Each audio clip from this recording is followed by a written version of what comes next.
Philippe Manobosco, donc, qui est Project Manager standardisation à l'AFNOR, l'agence française de normalisation. Alors, Monsieur Manobosco va peut-être déjà nous dire ce qu'est, en deux mots, l'AFNOR, dont on entend parler parfois. Alors Bonjour. l'AFNOR, bonjour, et merci de me recevoir. L'AFNOR, c'est l'Association française de normalisation. C'est une association de loi de 1901 en fait, parce que le monde de la normalisation, contrairement à ce qu'on entend souvent ou ce qu'on attend souvent, c'est un monde non gouvernemental. Donc on n'est pas une agence, on n'est pas un ministère, je ne suis pas fonctionnaire. Et c'est assez important parce que ce que fait l'AFNOR, des normes, coordonner le système français de normalisation, c'est produire des documents de référence qui ne sont pas des règlements, qui ne sont pas des lois, qui sont d'application volontaire, qui sont au service de l'industrie, au service des consommateurs et qui sont faits à leur initiative. Alors, qu'est-ce que c'est que la spécificité de la norme, de la normalisation? C'est qu'on a beau être une association d'industriels, travailler sur des documents qui ne vont pas être d'application volontaire, on travaille près de la réglementation, près de la puissance publique. La normalisation en France est réglée par un décret qui date de 2009, mais il est révisé assez régulièrement, qui organise un système français de normalisation. Il y a des bureaux sectoriels, il y en a un pour l'acier, un pour le plastique, je ne vais pas tous les lister, il y en a 35 à peu près. L'AFNOR coordonne tout ça. Et pour des questions comme la normalisation de l'informatique, c'est l'AFNOR directement qui fait les normes. Et tout ça est réglé par un décret. Et on a en gros, par décret, le monopole de l'appellation norme française. Il n'y a pas quelque chose qui puisse s'appeler norme française et qui ne passe pas dans le cadre de ce décret-là. J'ai une petite question parce qu'on entend beaucoup parler en fait de normes, de certifications, de Ouais. labels. Alors ça peut être des fois des labels qualité, par exemple dans l'alimentaire. On voit même des entreprises qui ont des labels diversité.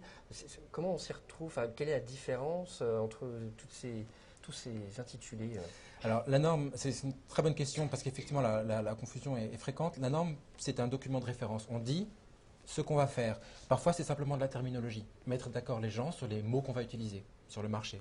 Savoir ce que c'est qu'un produit, qu'est-ce qu'il y a derrière quand on dit, par exemple, c'est ceci ou cela. Ça peut être un procédé de fabrication. Ça peut être une norme de performance. On va décrire un produit ou un service en disant ça doit faire ça. Ou alors, ça peut être une norme de système de management comme ISO 9000 ou d'autres produits qui sont assez connus. Mais c'est simplement un document où on dit comment les choses doivent être faites ou comment on peut les faire. Le certificat, c'est un témoignage qui est délivré par une tierce partie, un organisme certificateur qui va dire tel produit, tel service, nous l'avons testé, nous l'avons contrôlé, est conforme à tel document de référence, qui peut être une norme. De même que AFNOR fait la normalisation française avec tous les bureaux de normalisation, tout le monde ne peut pas faire des certificats. Il y a 85 organismes en France qui sont accrédités par un organisme gouvernemental, le COFRAC, pour faire des certificats. Et dans ce cas-là, on a vraiment une certification de tierce partie. Donc la personne qui certifie n'est ni acheteur ni producteur du produit, mais il donne son témoignage neutre sur le produit. Le label, c'est un peu la même chose qu'un certificat, sauf qu'il n'y a aucune garantie autour. Donc un label peut être décerné dans les mêmes conditions qu'un certificat, contrôle régulier, pour un certain temps, par un organisme neutre. Mais un label peut être aussi auto-décerné par une personne ou par une association. On n'a pas du tout le même genre de garantie, donc il y a un peu de tout. Et alors, vous, à l'AFNOR, est-ce que vous avez été sollicité sur le thème de l'accessibilité numérique? Oui, en fait, ça fait un bout de temps qu'à l'AFNOR, on travaille sur les questions d'accessibilité numérique par plusieurs biais. D'abord parce que l'AFNOR est le représentant français au sein de la normalisation internationale, ISO, qui s'occupe beaucoup d'accessibilité depuis de nombreuses années, notamment sous l'impulsion de fabricants, de constructeurs. Mais la France a toujours joué un rôle important là-dedans, donc c'est nous qui jouons ce rôle-là. Et donc, à titre de représentant des intérêts français, nous avons voté pour la France à l'ISO sur des documents qui organisent certaines choses qui permettent l'accessibilité numérique. Je reviendrai peut-être un peu après sur les normes qu'on a produites dans ce cadre-là. Et puis, depuis la loi sur l'égalité des chances, beaucoup de travaux ont été engagés à l'AFNOR sur différents sujets, l'accessibilité dans les transports, l'accessibilité dans les bâtiments, dans les espaces publics et sur l'accessibilité numérique. Donc, on a fait quelques travaux. Notamment, on a organisé un peu la représentation justement française à l'international. Donc, on a maintenant tout un collège d'acteurs français qui sont consultés pour s'exprimer lorsque l'on vote sur un document ISO, par exemple, et qui donc sont partie prenante de la normalisation internationale.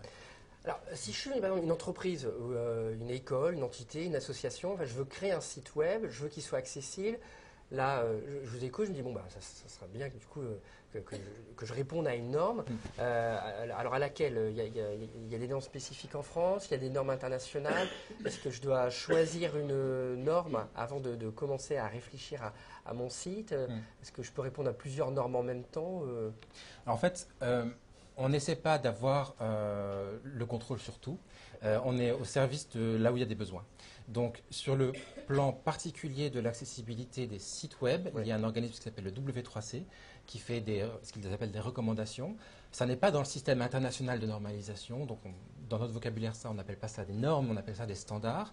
Mais c'est des gens qui font un standard qui est vraiment internationalement reconnu, avec une excellente représentation des besoins et des industriels.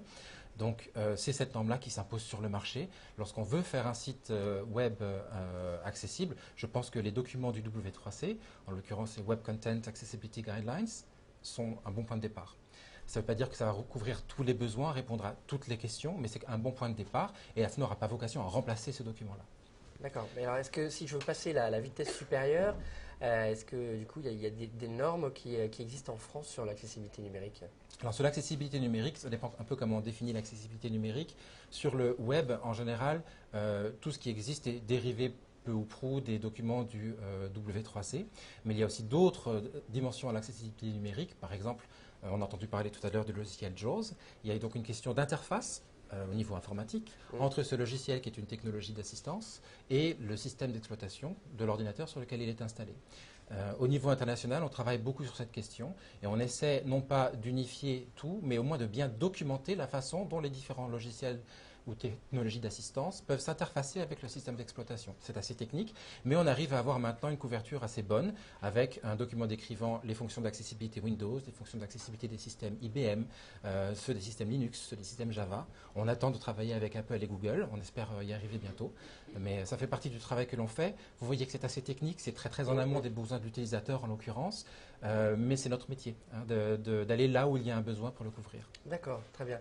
Est-ce qu'il y a des questions dans la salle sur ce thème de... Oui. On va vous apporter un micro. Bonjour. Bonjour. Alors, on s'interrogeait sur la question suivante. Donc, combien d'entreprises aujourd'hui en France sont labellisées en matière d'accessibilité numérique? C'est une bonne question, mais ça dépend de quoi on parle. Comme je vous disais, un label, n'importe qui, il n'y a pas de contrainte légale sur le terme label, n'importe quelle organisation peut décider de fabriquer des labels et c'est très très bien comme ça. Mais ce que ça veut dire, c'est que personne n'a exactement le compte de combien de labels existent et de combien de personnes, combien d'entreprises, d'organisations sont certifiées par ces labels-là. Il faudrait faire une étude de marché pour vous répondre là-dessus. Ce serait peut-être plus facile d'essayer de savoir combien sont certifiés par rapport à des normes d'accessibilité numérique. Je pense qu'aujourd'hui, il n'y a pas de certificat à proprement parler sur les normes d'accessibilité numérique, au sens où Bureau Veritas ou AFNOR, qui fait aussi de la certification, n'ont pas de certificat sur ces questions-là particulièrement.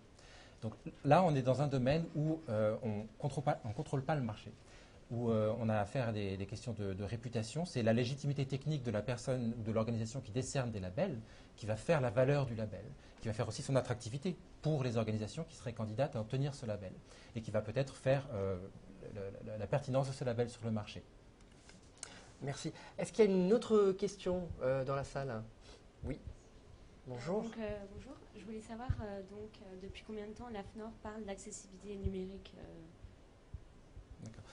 Alors, le terme accessibilité numérique, ce concept-là, on le voit émerger beaucoup depuis 2005, depuis la loi, dans notre domaine de la normalisation, depuis la loi sur l'égalité des chances en gros. Avant, on parlait plutôt d'accessibilité des systèmes, d'accessibilité des interfaces utilisateurs, sous différents noms. On s'occupe d'accessibilité spécifiquement des produits de nouvelles technologies depuis la fin des années 1990, sous différents noms. Dans d'autres domaines qui ne seraient pas celui de l'accessibilité numérique, mais de l'accessibilité des bâtiments, des transports, je n'ai pas la réponse exacte, mais l'émergence de ces sujets-là en normalisation, ça date à peu près des mêmes années. Très bien. Ben, merci beaucoup Philippe Malobosco. Merci pour cet éclairage. À très bientôt. Merci, au revoir. Au revoir.